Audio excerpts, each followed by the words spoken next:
Bonsoir, allô, Yannick Piccolo-Godin. Donc, bienvenue à mon podcast qui se nomme Où, quand, comment, pourquoi, le OCCP, le OCCP. Donc, l'objectif, là, c'est que je veux mettre en vedette quelqu'un que vous connaissez peut-être, mais que vous ne connaissez pas beaucoup. Donc, c'est quelqu'un qui va être là, qui va répondre à nos questions. On va connaître davantage. Moi, je veux mettre en vedette cette personne-là. Donc, on va connaître ses hauts, ses bas. Et pour ceux qui ne me connaissent pas moi, Yannick Godin, Centre de plein air L'Estacade. J'ai étudié en communication, j'ai fait de la radio. Et puis, je suis content de revenir à un nouveau média. Et ça, c'est grâce à Guillaume et François. Je vous remercie beaucoup. Et au plaisir de refaire un podcast avec vous. Mais aujourd'hui, ma vedette, c'est nul autre que Madame Tania Desrochers, directrice adjointe de l'Association des camps du Québec. Tania, un ami, Tania, une vieille amie depuis longtemps, depuis maintenant bientôt 20 ans. Comment ça va, Tania? Salut Yannick, ça va bien, merci. Tania, tu ne savais pas, j'étais déjà une première surprise. Tu ne savais pas, mais moi, j'accueille mes invités avec un poème. OK. Fait que j'ai un poème pour toi qui va essayer un peu de te décrire. On s'en parle après le poème. C'est bon? OK. Tania Desrochers, une femme déterminée. Quand elle part un projet, on est sûr du succès. Tania Desrochers, un man révélé. Elle a un club de man secret, une vraie vedette, s'il vous plaît. Tania Desrochers, un grand cœur foudroyé. Quand elle tombe en amour, elle ne fait pas de détour. Tania Desrochers, une combattante entêtée. Elle a comme mission de mettre les camps en pôle position. Tania Desrochers, la vedette de la journée. Merci d'être ma première invitée. Tu le sais, tu es ma préférée. Oh! C'est fin! As-tu de l'allure, ça? C'est beau! On va en parler justement. Je suis touchée. Ça me fait plaisir. Puis honnêtement, ça n'a pas été très difficile. J'ai plein de choses à dire sur toi. Une femme déterminée, ça date-tu d'hier, ça? Ou ça a toujours Non, été? ça a toujours été... je suis une fonceuse. Tu as toujours, dès que je t'ai connu, hein, c'est toujours un projet après l'autre, un après l'autre, puis des fois 3 en même temps, puis 4 en même temps. Ça ne doit pas être toujours facile, ça, de gérer ça? Non, mais ça met de la vie dans la vie. Okay. Tu réussis à passer au travers, puis tu te dis, regarde, on a un objectif, on va l'atteindre. Ben oui, puis écoute, je ne suis jamais toute seule hein, dans mes projets. Je pense que je sais bien m'entourer. Fait que, tu sais, autant dans les projets que je menais quand j'étais jeune, mettons, tu sais, dans le parascolaire, là, j'étais dans plein d'affaires, là, tu sais.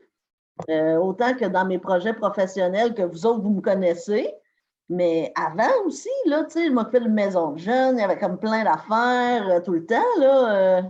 Fait que tu as toujours j'ai des comités, des CA, des bénévoles, les jeunes, tu sais, les moniteurs. En tout cas, c'est ça. Tu as toujours bien géré les choses. Tu n'as pas de la misère à gérer, toi. Je pense pas. Non. Effectivement.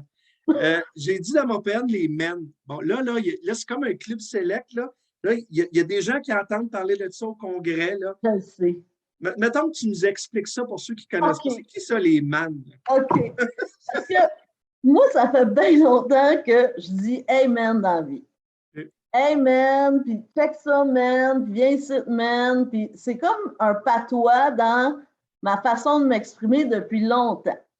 Puis là, dans les premières années que je suis à la CQ au congrès, il y a plein de monde qui ont comme remarqué que je disais souvent le mot man. Puis là, on a commencé à me niaiser avec ça, tu sais, amen, amen, puis là, ils ont dit, c'est toi, man, t'es la man des men. Tu sais, j'ai dit, ben non, man, ben oui, man. Puis là, on a commencé à niaiser avec ça. Puis là, le but, c'était de placer le mot man le plus de fois dans notre conversation entre ceux qu'on se reconnaissait, tu sais, à utiliser le mot man. Fait que là, on a comme tranquillement formé un genre de club des men. Là, un moment donné, on a hiérarchisé ça. Là. On a dit, OK, là, toi, tu es la présidente du Club des Men. Puis là, j'avais mon vice-président. Puis là, tu sais, on a bien niaisé avec ça. Mais là, il en est venu qu'à avoir comme des façons de rentrer dans le Club des Men après. Là. Fait que là, ça s'est complexifié un petit peu. Il y avait des défis à relever. Je me souviens d'une année particulière où c'était de placer le mot men dans un contexte inapproprié. Exemple, poser une question lors d'un atelier, mais de mettre le mot men dans sa question, de se présenter à un dignitaire en disant « Je suis bien content de rencontrer men ». Il y en a qui ont relevé le défi. Tu sais, c'est tout dans la subtilité des fois de glisser le mot men. Et là, on sait que inclusif, là, c'est important de nos jours. Est-ce qu'il y a des femmes qui sont des men? Oui, il y en a plein. On peut-tu nommer des noms, là? Ben, Geneviève Paquet. Okay. Oh oui, ben oui. Hein, anciennement de Richelieu, vive la joie. Effectivement. Ben, donc, il n'y a pas juste des men, il y a des non, men. non. OK, ça, c'est bon, ça. Bon, oui, men, c'est plus une façon de s'interpeller, okay. Peu importe le genre. Donc, prochain congrès, il y a des nouveaux prospects qui pourraient arriver, là. Ah ben oui, il y en a qui ont été formés au dernier congrès, là. OK, c'est toujours les cartes de membres se vendent, là, encore, là. C'est actif, c'est subtil, mais c'est actif. Il faut que les gens remarquent quand il y a comme une montée du moment. Okay. Soyez quand on fait poser des questions, c'est là qu'on dit « Ah, ça t'intéresse? » J'ai dit dans mon poème aussi, une fille avec un grand cœur. Moi, je te connais depuis plus de 15 ans, puis c'est un des mots qui te représente le mieux, le grand cœur. Comment on vit ça au quotidien d'avoir ce grand cœur-là, toujours donner son cœur, puis le cœur sur la table, puis le cœur dans la main, puis penser toujours aux autres?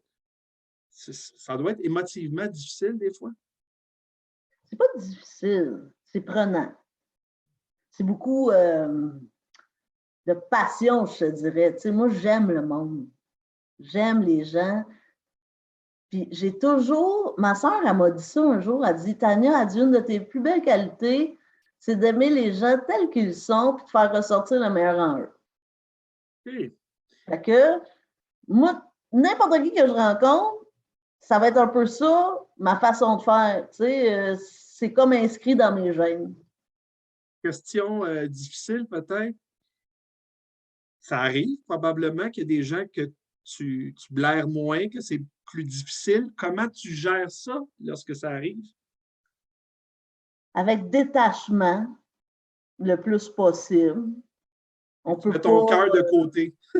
Ben, écoute, moi il y a 2 personnes dans ma vie avec qui j'ai vraiment eu un conflit de valeurs. Même pas de personnalité, de valeurs. Valeurs, oui. Ouais. Puis, ça, là-dessus, je suis un peu intransigeante. Okay. Je me forcerai pas pour être leur ami. Okay. Mais c'est ça. Donc, tu donnes, mais à un moment donné, ça se peut qu'il y ait une tranchée, ça arrête là. Puis si ça outrepasse tes valeurs, bien là, regarde, je débarque. J'ai assez donné. J'ai assez donné. On donne-tu assez, tu sais? Ah, t'en donnes beaucoup, en tout cas. Puis un des points que tu donnes beaucoup, c'est bien sûr à l'Association des camps du Québec. J'ai dit que tu étais une combattante. J'ai dit que tu mettais les camps en pôle position. Ça, c'est ton cheval de bataille depuis... Moi, c'est ma mission. Moi, je suis une petite fille des camps, Yannick. Oui. Tu sais, moi, je le dis tout le temps, je suis une petite fille de la Padrière. Tu sais, ma mère a commencé à m'envoyer d'un camp, j'étais encore primaire. Puis, j'ai grandi là, à travers toutes les étapes, tu sais, de ma vie, mais du camp aussi, jusqu'à faire mon PAM, puis devenir monitrice, puis ensuite de ça, redonner en donnant le PAM moi-même. Fait que, à partir de ce jour-là, je le savais, là, tu comprends, là, que c'était ça que je voulais faire. Tu sais, quand j'étais Keeper, j'ai dit, moi, je vais être monitrice. Quand j'étais monitrice, j'ai dit, oh, moi, je veux être dans l'équipe de gestion, là, tu sais. Moi, je veux redonner, là. Puis là, après ça, j'ai dit, ben moi, j'aimerais ça être directrice de camp puis me partir un camp. Fait que là, j'ai parti un camp de jour municipal. Là, j'étais directrice. À Sainte-Anne-des-Lacs. Hmm. Moi, c'était là que je m'occupais de la maison des jeunes aussi en même temps. Rien de moins. Ben non, ben j'étais comme l'intervenante jeunesse, tu sais, du village, là. C'était cool. Exact. Ouais. Fait que tu as toujours été dans les camps. Là, tu as dit, ma mère m'a inscrit quand j'étais jeune. À Ouais. quel âge ça? Ça a parti à quel âge ça? 9 ans, je pense. 9-10 ans, oui. Puis tu sais-tu pourquoi quand tu as inscrit? Ben, Elle avait ma connu ça? mère, ben, moi, je viens d'une famille que mes parents se sont divorcés, j'étais très jeune, j'avais 2 ans. OK. Puis, Oh. oui, oui, oui. Puis à l'époque, j'étais comme dans les premiers enfants du divorce là, avec ma sœur, là, tu sais. Fait que ma mère avait besoin d'un répit, mais ma mère, c'est aussi une prof dans la vie. OK. Elle voulait nous donner toutes les aptitudes du monde, pas juste académiques. Fait que pour elle, le camp, c'était une belle option là, de développement du soi, tu sais. Est-ce qu'elle avait vécu ça elle-même? Même pas.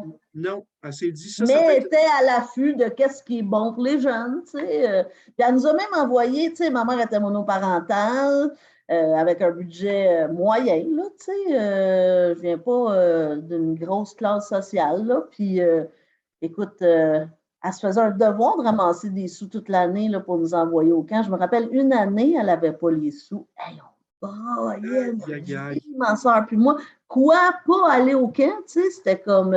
finalement, mon père, ma grand-mère, tu sais, tout le monde a comme aidé, puis on a continué à aller au camp tout le temps, là.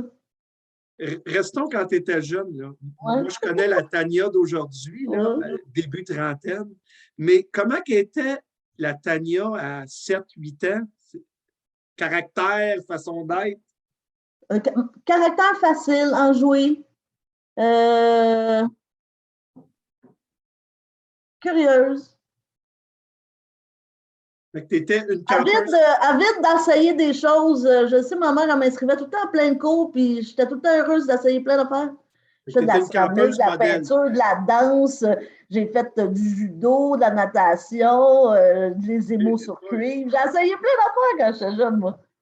Fait un modèle, là, on veut toutes ces campeuses-là. Là. Non. Non? Qu'est-ce qui est? Quand j'avais 12-13 ans, j'ai eu ma crise d'adolescence, puis j'étais comme plus rockers, tu comprends, là, tu sais, avec les groupes rock des années 80, là, puis, tu sais, le gros noir autour des yeux, puis les cheveux crêpés, puis ça fait moyen dans un contexte de plein air, mettons, je pourrais net, là. Ouais, Puis l'attitude aussi, mais écoute, les camps, ça m'a toujours ramené, je pense, même si j'adoptais un style et une attitude, ça m'a toujours ramené à moi, tu sais. Je revenais avec moins de spray net, moins noir autour des yeux du camp, tu sais. intéressant, ouais. Ouais, Et tu revenais un peu la Tania des beaux jours. au naturel. Et tu allais toujours à la Padrière ou tu as changé de camp? Toujours à la perdrière. Et, Simplement, quand je suis devenue directrice de camp, là, j'ai commencé à découvrir d'autres milieux. bon, un souvenir à la Padrière, c'est quoi que tu sortais comme enfant Padrière? C'est quoi le souvenir que tu as? Tellement de souvenirs. Tellement, Yannick. Les thématiques complètement magiques. Le tricano là, qui arrive avec les personnages puis les flambeaux sur le lac. Là. Ah, excellent. Ça, c'est un souvenir marquant. Et toi, Oh tu ouais. l'as fait plus tard. C'était toi qui étais dans le canot en Ouais, personnage. moi, j'ai plus joué un kobold sur un cheval, tu sais, dans l'équipe des méchants, du méchant Morgoth, là. Ouais, c'est ça. Tu disais tantôt que, donc, c'est vrai qu'à l'époque, divorce, être seul, c'était pas évident, c'était le début de tout ça. Comment tu as vécu ça d'avoir les parents de chacun de ton côté étant jeune? C'est deux mondes. Deux mondes. Comme si tu vivais deux vies parallèles? Non, c'était ma vie. C'est juste que c'était des contextes de vie très différents. Mon père, une grosse maison sur le bord de l'eau, le bateau, tu sais. Ma mère, petit appartement plus humble, Saint-Jérôme. Fait que, Deux mondes différents. oui, oui, c'est ça. Mais ça fait qui je suis, tu sais. On se rapporte à l'école secondaire, tu me disais un peu rock and roll, l'esprit net, tout ça. Les profs, ils disaient quoi à cette époque-là au secondaire de Tania Desrochers? Hum, qui avait du caractère. Euh, ouais, qu'elle cherchait à s'affirmer. Est-ce que malgré ça, étais-tu un élève que les profs appréciaient ou t'étais tu confrontais, Ben, à 12-13 ans, j'étais peut-être moins appréciée, à part dans mes cours d'anglais, parce que moi, je suis bilingue. Il faut se rappeler que ma grand-mère maternelle vient de Terre-Neuve. Fait que là, j'étais comme le teacher's pet là, en anglais. Là, j'étais comme l'assistante et tout ça. Je pense que j'ai été plus appréciée rendue en secondaire 3, 4, 5, où est-ce que là, il y a eu comme un changement de cap là, dans ma personnalité, où est-ce que là, j'ai commencé à faire beaucoup de parascolaires, puis à être plus une fille de groupe, puis on dit que les camps, c'est comme une bulle. ouais. Est-ce que tu avais comme deux vies, c'est-à-dire la vie à l'école avec des amis, puis tu arrives au camp, c'était d'autres mondes, c'était une autre gang complètement? Oh, oui, mes amis ils disaient, Tania, c'est la fille qui part au camp l'été, puis qu'on revoit quand l'école recommence, tu sais. Puis j'en revenais, moi, avec mes expressions, puis mes chansons, puis mon énergie contagieuse, c'est comme si j'animais encore, là. Fait que, oui, Oui, oui. en fait, là-dessus, Daniel, on est pareil. Moi, j'avais un meilleur ami, on était tous les jours ensemble. Et quand je dis tous les jours, là, je ne me souviens pas d'une fin de semaine, je n'ai pas été couché chez eux entre 7 ans et 14 ans, mais il me perdait pendant l'été. Donc, pendant l'été, j'allais au camp. Puis là, il disait, ben là, il est parti, il revient dans 2 mois, là, on verra dans 2 mois. Fait qu'on a vécu un peu la même chose. Puis lui, il ne connaissait pas les camps. Fait que pour lui, c'était un autre monde. C'était comme Ouais. un Mes autre amis non univers. plus, c'était pas du monde de camp, pas en tout, mais ils trouvaient que c'était bien éclaté, là, puis ça avait l'air bien fun. Parce que je revenais enjouée, déterminée, full leadership, prête à entreprendre. Ben, c'est peut-être de là que ça me vient, Oui. tout ça. Cette deuxième nature, tu sais, d'entreprendre là, de plusieurs choses, là, de la capacité à entreprendre, tu sais, ça se forge par l'acquisition de plein de qualités, hein, que je Ça serait pense quoi qui ont été développées beaucoup au camp.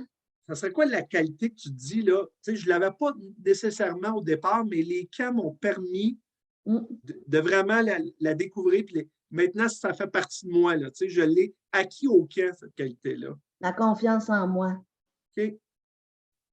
C'est au fil du temps. Qu'est-ce qui faisait en sorte, là, moi je le sais, Tania, là, mais pour quelqu'un qui n'est pas dans les camps, là, comment Mm. on peut développer ça, cette confiance en soi-là, dans les camps? C'est de vivre des succès répétés puis gradués, je pense. Tu sais, à chaque année, j'allais au camp, puis à chaque année, je la montais, la paroi d'escalade, mais je la montais différemment, je la montais dans un temps différemment, je la, je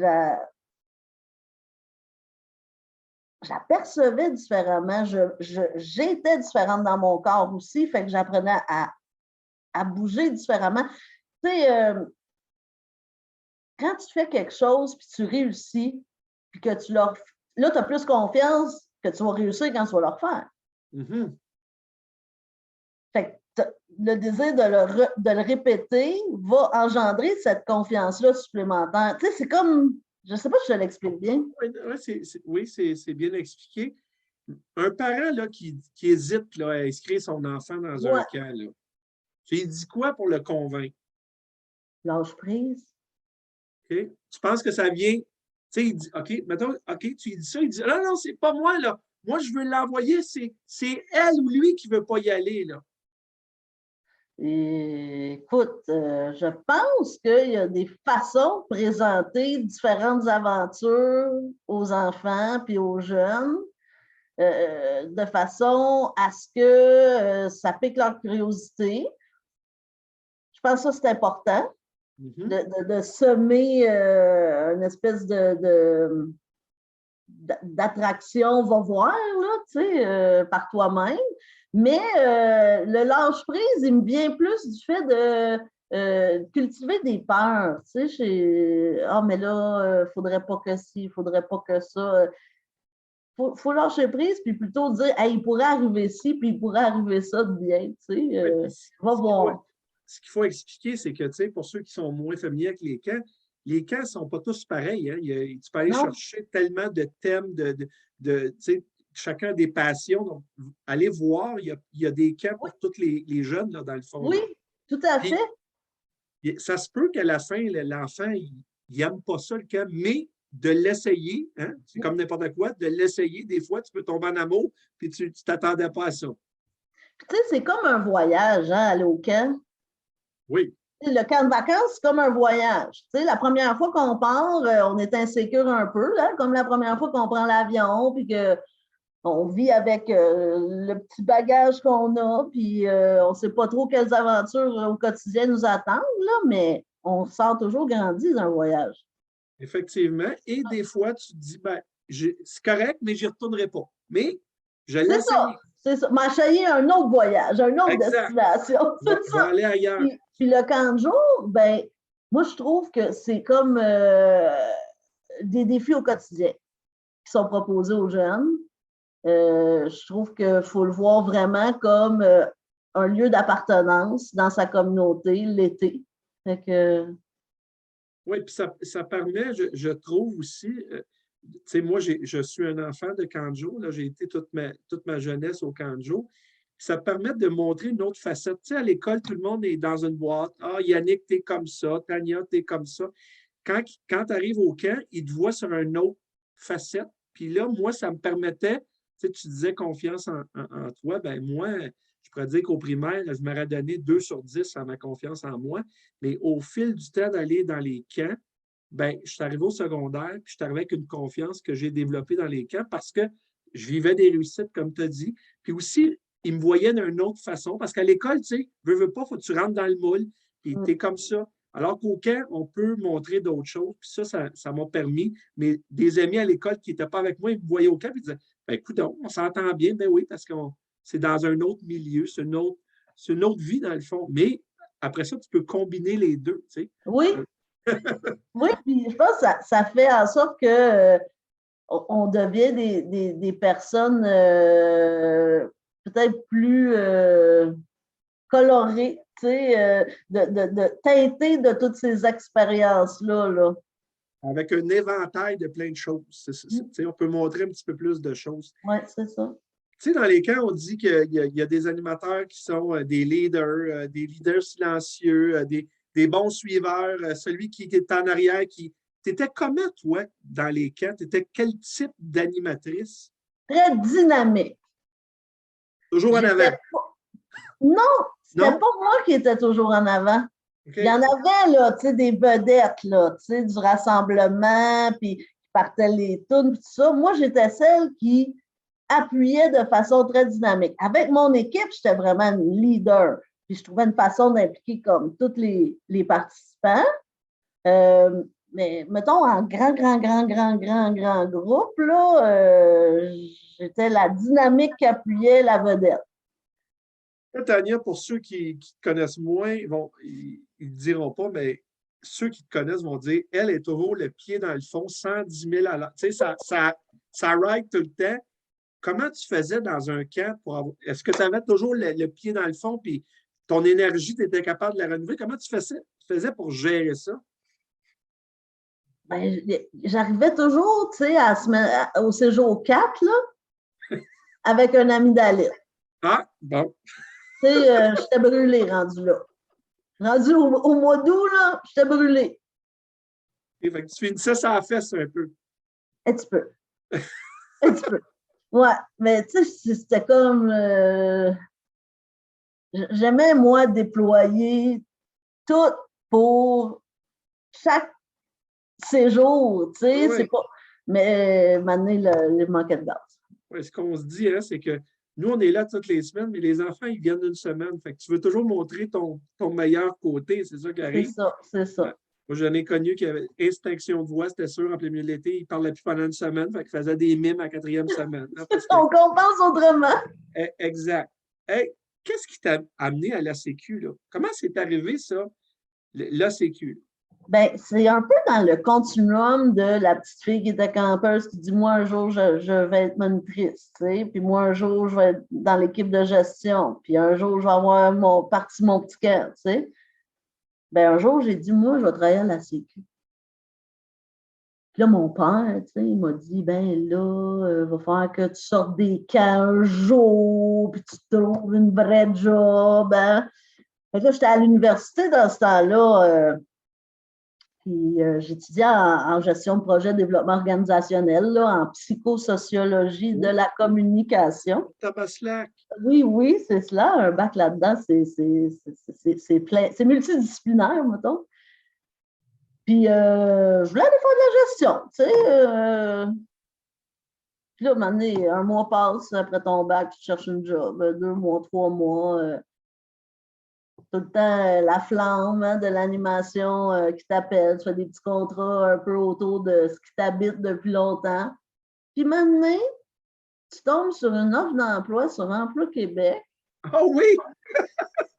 Association des camps du Québec, coordonnateur au développement. Wow! J'ai dit, c'est pas moi. Ben, l'appel. Ben là, j'ai appliqué. Là, ça faisait combien de temps? Ils ont reçu 80 CV. Non. Ouais.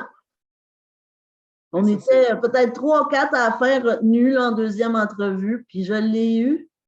Okay. Puis là, je suis revenue, là, chez nous, là. J'ai dit. Et là, ton père qui dit. C'est comme un C. Tu sais, je t'ai fait pour faire ça. Okay. Mais là, ton père qui disait que ce n'est pas une vraie job, là, il était-tu content? Pas vraiment. Non. Non, pourquoi? Parce que là, il ne comprenait pas pourquoi je m'entêtais à continuer à travailler dans ce domaine-là. Je disais, oui, mais là, je suis rendue comme à l'association provinciale. Mais tu sais, il ne comprenait pas, là, tu sais. Pourquoi encore aujourd'hui, Tania, moi, toi et plusieurs, on se bat pour dire, ben, on se bat. C'est pas qu'on se bat, mais tout le monde nous le demande. Ah, OK, tu es directeur de camp? Ah, tu travailles l'été, toi? Pourquoi encore aujourd'hui, on pense que les camps, c'est 2 mois, puis le reste de l'année, il ne se passe rien? C'est tellement comme inscrit dans nos légendes, dans les mythes ou dans les images formatées qu'on a faites pour les camps, là, que c'est l'été. Puis on l'a vu là, avec la COVID et bon, bien sûr, on a eu beaucoup de bonnes relations avec le gouvernement, mais eux aussi, c'était dur à comprendre que les camps, Oui. ça pouvait être plus que 2 mois. Oui, puis que tu as les camps de jour, puis tu as les camps de séjour, puis que tu as les camps d'été, puis que tu as les camps de plein air à l'année, puis que tu as des groupes, puis des familles, puis tu sais. Ça, il faut travailler, je pense, encore là-dessus parce Pour que. représenter mieux notre industrie, oui. Exact. Parce que moi, je pense que plus que les camps, plus que les centres de plein air, chacun a son appellation, plus qu'on va être présent, moi, je pense qu'on peut faire plus que 2 mois dans l'année et être très utile. Tu sais. Je pense aux fins de semaine répit que plusieurs camps ont. Bien, ça, c'est un peu, tu sais, il aide bien sûr le parent, il aide l'enfant, mais il aide aussi l'école parce que le jeune qui revient de ça, il est heureux, il revient à l'école, il est de bonne humeur, il y a des choses à compter, il y a eu des réussites. Ça fait partie, pour moi, un procédé qui devrait être partout au Québec, qu'on devrait utiliser oui. les camps sont utiles à l'année. Tu sais. Écoute, notre programme Classe Nature, c'est une option hein, pour les professeurs. C'est comme faire partie de l'Association des camps du Québec. C'est une adhésion volontaire. Mais en Australie, là, les classes nature, là, les classes vertes, les classes rouges, les classes blanches, c'est inscrit dans le curriculum scolaire. Aïe, aïe, aïe, ça c'est bon. Imagine, les camps sont vraiment linkés, là, comme on dit en anglais, là, interdépendants avec les écoles. Exact. Là, les gens, ils te voient bien sûr au congrès. C'est comme Tania Congrès. Tu ne peux pas enlever ça, ça vient ensemble. Qu'est-ce que les gens ne savent pas de ton travail? Au congrès? Non, non, ailleurs, parce que le congrès, là, ils voient bien que c'est bien une grosse affaire, tu t'en occupes bien. Qu'est-ce qu'ils ne savent pas de ce que tu fais au jour le jour? Bien, c'est énormément de planification et d'organisation, ce que je fais. Il faut avoir vraiment une vision du calendrier annuel, des actions qu'il faut mettre en place pour arriver à livrer autant le processus de certification que le congrès, que c'est énormément de planification et d'organisation. Puis, c'est beaucoup du travail seul, ça. Est-ce que tu as toujours eu cette qualité-là de l'organisation, toujours bien structurée? Ça a toujours fait partie. L'organisation, oui. Oui, oui. D'assembler les choses, là, de mettre les choses ensemble pour créer quelque chose, là, ça, oui. Planification, là, de placer ça dans le temps, puis d'évaluer exactement la durée des tâches, ça, je l'ai appris. Ça, je l'ai appris. C'est quoi ton défi, là? La COVID, là, bon, écoute, tu en as eu des défis, là, hein?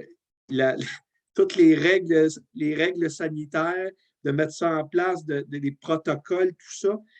Tu as relevé ce défi-là, mais il n'était pas inscrit à l'agenda. Tu non, il n'était pas inscrit à l'agenda.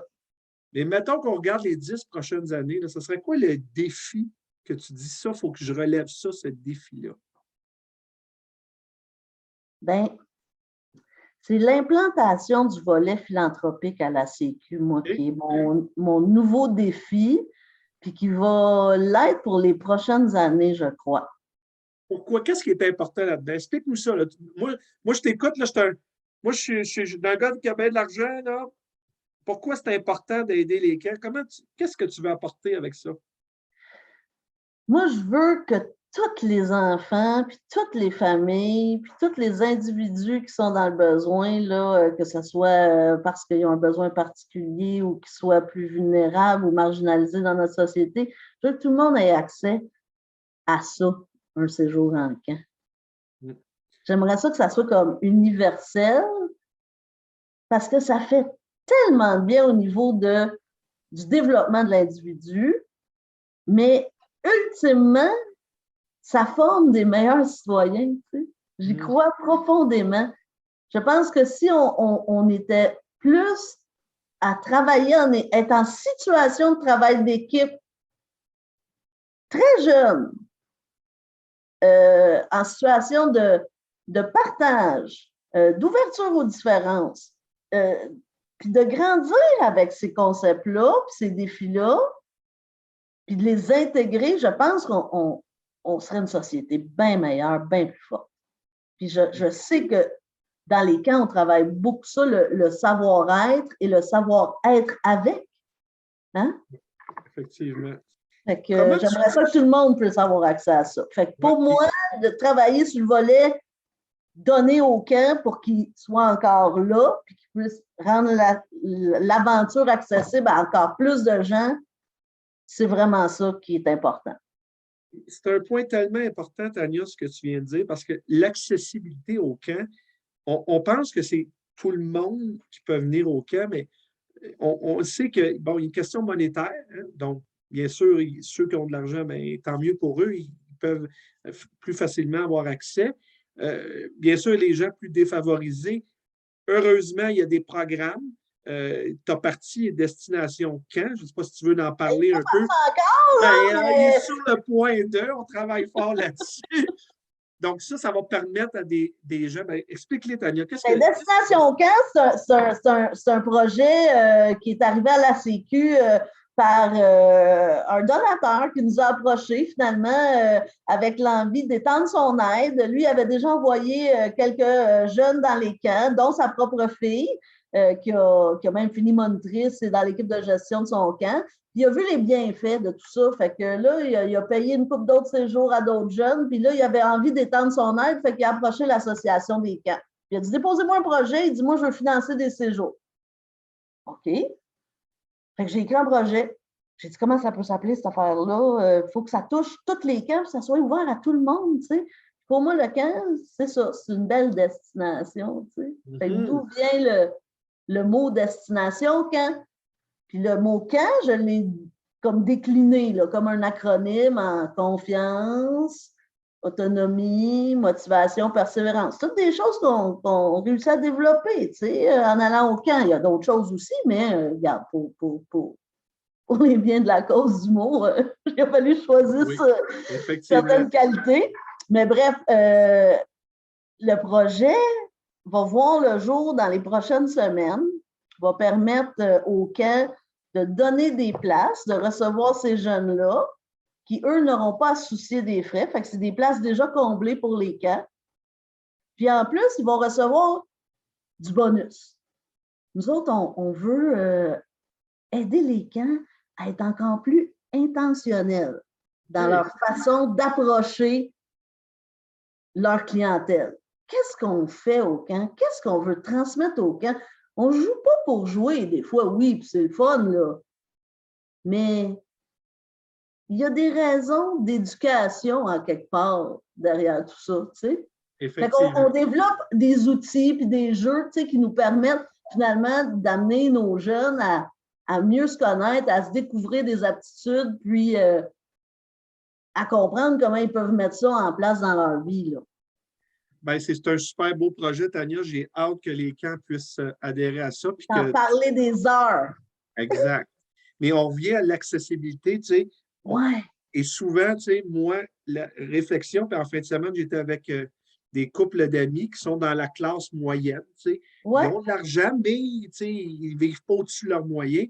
Puis souvent, le message, c'est, moi, j'aimerais ça inscrire mes enfants dans les camps, mais ça coûte trop cher quand on regarde ça. 3 enfants, tu sais, ça peut rapidement… Dans le budget annuel, là? Ben, c'est beaucoup d'argent. Et ça, pour moi, le gouvernement peut nous aider là-dessus. Il faudrait que ces familles-là qui veulent inscrire leurs enfants puissent le faire. On comprend bien sûr d'aider les familles défavorisées, et je pense que même la classe moyenne devrait avoir des crédits, des façons de faire pour que ça coûte moins cher à ces familles-là, parce que souvent, on n'a pas cette partie-là de la population qui est quand même une grosse partie de la population québécoise, mais qu'on n'a pas en camp. Ça, je pense qu'on peut améliorer ça. Oui, puis Destination Camp, ça va permettre à certains de ces jeunes-là, de la classe moyenne, c'est pas juste des jeunes défavorisés là, qui sont sélectionnés dans ce projet-là, mais d'appliquer. Mais on est en bonne position, l'Association des camps, là, dans le moment pour aller revendiquer des crédits d'impôt ou une aide supplémentaire là, pour les familles là, pour le départ en camp, je pense. Question d'actualité, Tania. On va parler de ce qui se passe un peu, puis on va faire des liens ensemble. Bon, la COVID, hein, malheureusement, on aimerait ça qu'elle ne fasse plus partie de notre actualité. Ce serait quoi pour toi, personnellement, là, le point positif de la COVID, puis le point que tu as aimé moins de la COVID? À un niveau professionnel? Ça peut être professionnel, personnel. La COVID, là, tu sais, dans 10 ans, qu'est-ce que tu vas dire à quelqu'un? Ah, moi, la COVID. Bien, pour les camps, ça nous a permis, en tout cas, de serrer les coudes, de retrouver nos racines associatives, de faire force commune, vraiment. On a gagné la guerre. Ben oui, et entre autres, à cause de toi qui as travaillé très fort. Et là tu étais vraiment la joueuse cachée qui travaillait en dessous. On ne te voyait pas toujours à l'écran, mais on sait. Non, moi, j'étais une travailleuse de l'ombre, mais une travailleuse acharnée. Moi, j'ai fait toutes les relations avec la santé publique. J'ai travaillé avec les gens de la Commission des normes et des balises à mettre en place là, les mesures qui nous permettraient finalement d'offrir des séjours puis un été sécuritaire aux enfants là, dans le contexte. On le sait qu'il y avait tellement besoin là, de s'épanouir, là, de jouer dehors entre eux. Comment arriver à ça? C'était pas simple à imaginer, mais écoute, on a réussi à faire ouvrir les camps avec des protocoles solides. Là, c'était pas… c'est pas rien, là. Non, c'était pas une feuille à écrire sur le coin d'une table. C'est beaucoup de réflexion, puis d'approbation, puis de consulter des spécialistes. Oui, puis on a rédigé ça avec la santé publique. Là, maintenant, il y a eu les docteurs, là, spécialistes épidémiologistes qui sont rentrés dans le décor pour nous aider. Beaucoup de concertation, mais c'est ça nous a permis, je pense, c'est ça, de jouer un rôle actif, puis de s'affirmer, d'être encore plus associé comme industrie, puis Moi, je dis, comment je pourrais dire, de consolider peut-être la notoriété qu'on a. Oui, Parce que les effectivement. camps, on a quand même un très bon capital sympathie du public. Tu sais, on l'a vu là, par les réactions là, suite à nos parutions dans les médias, là, mais Moi, je dirais, Tania, là, que en tant que, bien sûr, directeur d'une organisation, moi, où est-ce que le point positif pour les camps, c'est que je trouve que, tu sais, souvent, on disait, ah, mais ça a toujours été fait comme ça, fait qu'on ne prendra pas le temps de réfléchir, on va le refaire. La COVID nous a forcés à dire, bien, il faut trouver des nouvelles façons de faire. Et là, aujourd'hui, en parlant à plusieurs collègues, il y a des façons de faire qui vont arriver avec la COVID, qui vont maintenant rester au camp. c'est vrai. Parce que c'est la meilleure façon, finalement, qu'on a trouvé pour faire telle affaire, tu sais. Oui, tout à fait. Ça, c'est beau. Oui, c'est beau. Ça, Oui. c'est un plus. Vraiment. Négatif maintenant. Qu'est-ce qui est négatif, soit pour les camps, mais peut-être pour toi, qu'est-ce qui a été plus difficile pendant la COVID pour Tania Desrochers? Bien, je te dirais, tant pour les camps que pour moi, ça a été la cassure des relations. Tu sais, on ne pouvait pas voir grand monde, hein? On était isolés beaucoup. Moi, j'ai trouvé ça bien difficile. Tu sais, moi qui aime ça, avoir une étendue de gens à rencontrer. Puis pour les camps, il y a eu cette cassure-là aussi dans la relation de la clientèle au camp. Tu sais, je me dis, les jeunes, là, que ça fait 2 ans qu'ils ne sont pas allés au camp, là. J'imagine qu'ils ont hâte d'y retourner, mais peut-être qu'ils ont tourné la page, notamment les moniteurs. On le sait que l'espérance de vie du personnel, c'est souvent ça, 2 ans, 3 ans maintenant, si on est chanceux. Oui, ça, c'est un défi qu'on a chez nous. Ça fait 2 ans qu'il n'y a pas de camp de vacances. Effectivement, rebâtir notre clientèle. On a hâte, on pense qu'on est positif, mais on ne le sait jamais. Ils ont-ils trouvé un autre camp? Ils ont-ils trouvé d'autres choses? On ne le sait pas, là. Et c'est là-dessus qu'il va falloir travailler. Oui. Autre point qui est dans l'actualité, Tania, on entend parler à toutes les minutes de ce temps-ci, c'est le Canadien de Montréal. Je voulais savoir, as-tu un lien, as-tu un souvenir avec grand-papa, avec des amis, des Canadiens de Montréal? As-tu un événement, je te dis Canadien de Montréal, as-tu quelque chose qui te vient en tête? Oui, le forum. Moi, je suis allée voir une game au forum. Comme tu étais jeune là, dans ce temps-là. Là. Oui, j'étais jeune. Oui, j'étais jeune. Puis j'avais trouvé ça bien impressionnant puis bien à pic. Oui, effectivement. Et tu étais avec qui? Mon ancien chum, Patrice. OK. Tu avais aimé ça, l'ambiance, là, de 20 000 personnes qui se lèvent debout à l'époque, peut-être un petit peu moins. Là, mais... Vraiment, j'étais impressionnée par c'est ça, la magie qui s'opérait dans la place, là, tu sais. Okay, good. Est-ce que mettons, les Canadiens sont en série, est-ce que tu vas l'écouter? Mettons qu'il y a une gang qui l'écoute, tu vas-tu assister ou non, ça ne t'intéresse pas, je ne serai pas là? Si il y a une soirée, là, puis c'est un prétexte à se rassembler, oui. Sinon, je m'y intéresse plus à la radio pendant que je suis en auto. Ah, bon. C'est vrai que les radios, c'est une autre ambiance. C'est comme ouais. tu fais l'imagination dans ta tête. C'est comme, non, ouais, des fois, je reviens de l'université, là, parce que j'étudie là, encore à temps partiel, là, notamment en philanthropie. Puis c'est la game live, là. Hey, là, j'écoute ça dans mon chat. Comme ça. Le temps des fêtes s'en vient, Tania. Ça ressemblait à quoi, ça, le temps des fêtes chez vous quand tu étais jeune? Là? C'est quoi qui te vient en tête là-dessus? Les traditions avec ma mère, beaucoup, puis ma grand-mère, les traditions comme anglophones, là. Okay. Puis, tu sais, avec mes cousins, cousines, de manger à la table des enfants. Puis, ça, c'était tout le temps le fun, le 25 dans la journée, là, se ramasser, là, tous les cousins, cousines, là, puis jouer dans le sol chez Nanny, tu sais. Puis. Y avait-tu vraiment un horaire, genre, on soupe, on va en mettre. C'était quoi l'horaire? Y avait-tu une messe là-dedans? Moi, le 24 au soir, je réveillonnais chez ma mère avec ma soeur. Puis quand ma mère avait un chum, tu sais, c'était ça. Le 25, on allait chez ma grand-mère pour dîner. Ouais, puis là, on ne mangeait pas de la dinde, on mangeait du ham.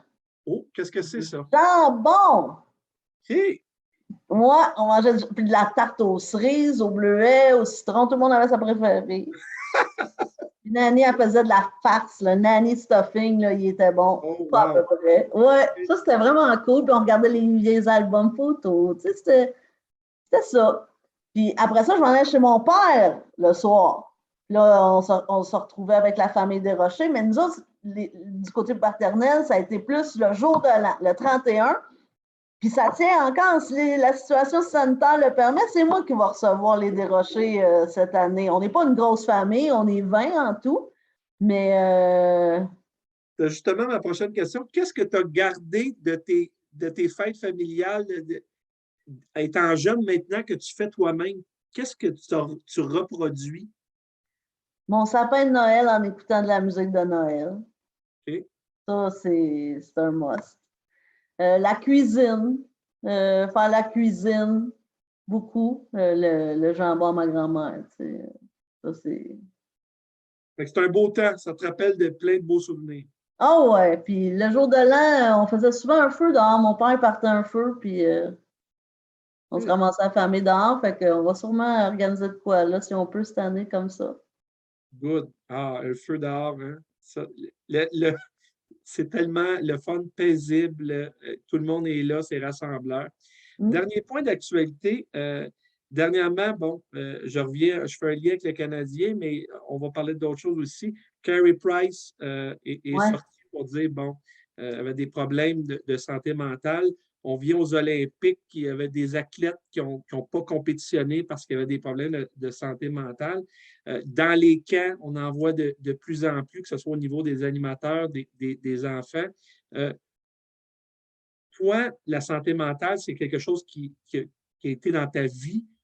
Qu'est-ce que tu dirais aux gens pour essayer de démocratiser ça, que ça peut arriver à tout le monde?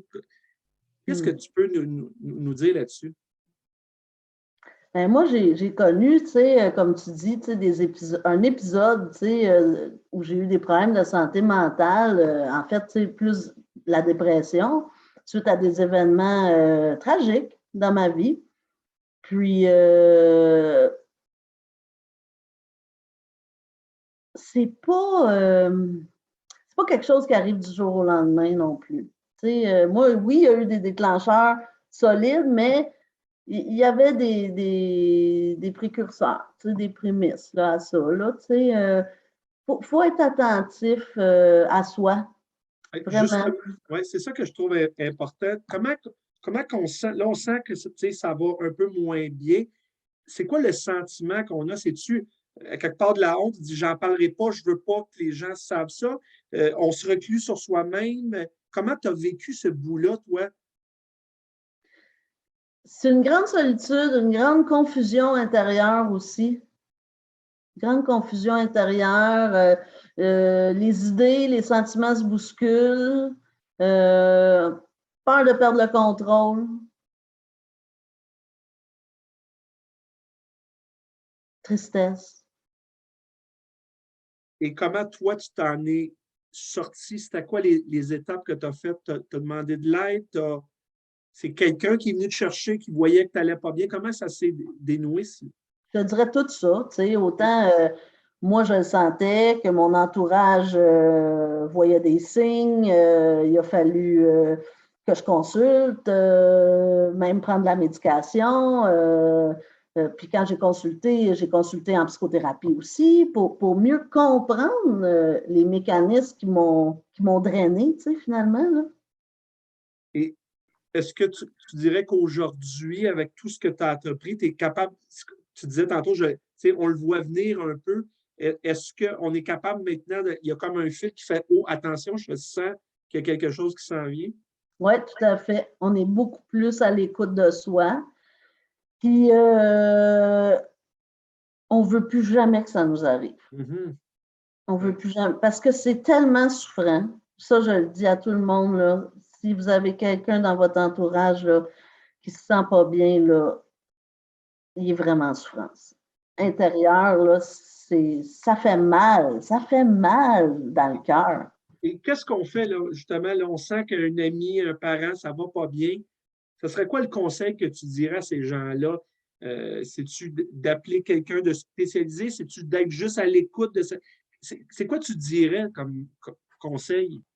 Bien, de ne pas nier. La première chose, c'est de ne pas nier hein, que la personne vit ça. Tu sais. Mais non, ça va bien aller. Tu sais, je pense d'accueillir que quelqu'un ne va pas bien ou peut, tu sais, que c'est une possibilité que telle personne qui a toujours de l'air de bonne humeur n'est pas bien. On n'est personne à l'abri d'accueillir ça, puis d'être à l'écoute, puis si on est suffisamment proche de la personne pour être choisi, pour avoir des confidences, ben pas porter ça tout seul, tu sais. Tu dis quelque chose qui est venu me chercher, Tania. Tu dis, tu sais, je suis toujours, tu es une fille qui est toujours de bonne humeur en jouer. Moi, au secondaire, un de nos amis, c'était un clown, là. C'était le gars qui faisait tout le temps plus de jokes. Puis, pour tout le monde, sa vie allait super bien, tout ça. Puis, malheureusement, il s'est suicidé. Puis, tout le monde disait, ben voyons donc, comment ça, lui? Ben, souvent, on a une façade. Il y a ce qui est à l'extérieur, mais chacun, on vit des émotions à l'intérieur. Puis, je trouve ça important que ces gens-là qui sont toujours souriants, qui veulent garder ça parce que c'est ça qu'ils sont d'habitude à porter, mais ils vivent eux aussi des émotions. Fait qu'il faut aller par-dessus ça, cette image-là, poser des questions, comment ça va, puis tout ça. Parce que des fois, c'est une carapace qu'on se met, puis ça peut cacher beaucoup de problématiques. S'il y aurait une chose que tu... C'est quoi l'effet positif? On sait que ça a été une période difficile, puis on n'est jamais à l'abri que ça revienne. Mais c'est quoi de positif que ça a apporté à ta vie d'avoir passé au travers de tout ça? Ça a pris du temps. Puis ça, du temps, il faut s'en donner. Mais aujourd'hui, je te dirais un engouement de vivre le moment présent. Beaucoup plus. Je pense qu'il y a eu des années avant ça dans ma vie où je vivais, tu sais, puis je faisais le quotidien, puis j'emboîtais un projet après l'autre, sans toujours être consciente du plaisir que je pouvais prendre à chaque moment de faire ces choses-là ou des gens qui se trouvaient avec moi. Je pense que c'est vraiment ça, un retour au moment présent. Puis il y a une chose que j'ai remarqué au fil des années avec toi, tu sais, au début, je t'ai connu, c'est ça, tu allais à la guerre, tu étais toujours là, puis 100%, puis maintenant, aujourd'hui, tu es capable de dire, hey, à soir, je suis fatigué, tu sais, je vais penser à moi, je vais aller me coucher, ou tu sais, on s'en reprendra demain. Juste ça, ça fait. Mais on vieillit aussi, Yannick. Ah oui, on vieillit. Ben oui, les cheveux gris, on vient à ça. Tania, mais merci oui, de nous avoir parlé de ça, parce que je trouve ça important parce qu'on a envie tous. Une petite rafale de questions pour Tania dans le futur. Là. Dans 10 ans, Tania a fait quoi? Elle travaille à la Sécu. Un rêve que tu veux réaliser là, plus tard, ça serait quoi? Il y en a plein. Juste un, moi j'ai une baguette magique, c'est une fois. Oui. C'est bon, on passe. OK. Un héritage que tu veux laisser justement au camp, à l'ACQ, ce serait quoi ton héritage que tu veux laisser? Tout le volet de la philanthropie, ça serait vraiment mon leg, de réussir à monter tout ça, là, pour que tous les camps puissent en bénéficier. Là. Une chose que tu veux continuer à travailler sur ta personne, ce serait quoi? Ma résilience. Puis ma